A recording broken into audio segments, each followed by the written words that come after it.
Hello friends, Shelley here, the Youth and Family Program Coordinator, and I'm here today to share with you our daily Bible reading from our Taking Faith Home Toolkit that we've been using as an entire congregation to learn and grow and practice our faith together each and every day. If you have a Bible nearby, you can go ahead and grab it and follow along with me as I read. Otherwise, you can just listen as well. Just as a reminder before we get started on our reading, our focus for this week is the coming of Jesus gives us hope.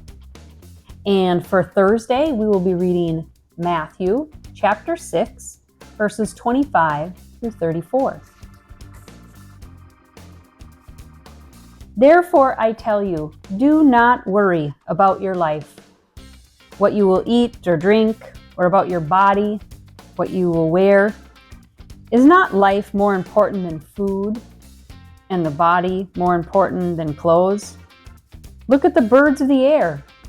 They do not sow or reap or store away in barns, and yet your heavenly Father feeds them. Are you not much more valuable than they? Who of you, by worrying, can add a single hour to his life?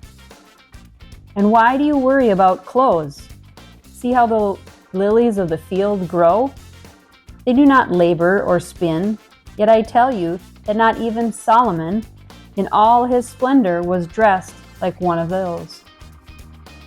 If that is how God clothes the grass of the field, which is here today and tomorrow is thrown into the fire, will he not much more clothe you, O you of little faith?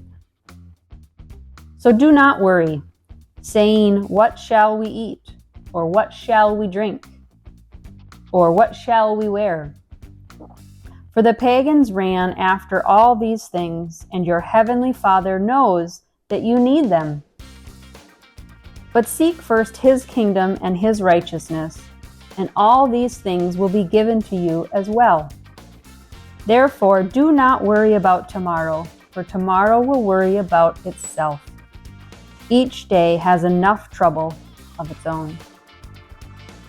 Oh, what an interesting reading. Was there something that stuck out to you? It was definitely a message of not worrying. You know, it's interesting. So far this week in our readings, we've talked about this idea of hope and how this time of year can be a time of hope. But for some other folks, it can also be a time of worry. There can be worry about, you know, what you're going to do for Christmas gatherings. Are people going to get along?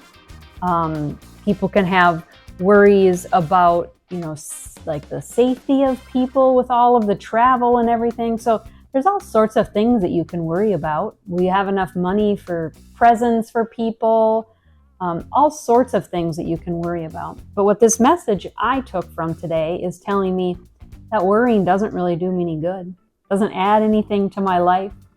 And so when we have those worries, what I read or what I heard in the message is that I should turn those worries over to God. Talk to God about them. So hopefully maybe you have somebody nearby today that you can talk to about, especially if there's something that you're worried about. Tell a friend and talk with a friend. And then maybe tonight before you go to bed or when you have a moment of quiet, maybe spend a little time talking to God about those worries as well. Well, I do hope you get a chance to reflect on it and, again, have somebody to talk to. But if not, you can always journal about it as well. Or, again, say a prayer to God. He'll be listening. I hope to see you all again very soon.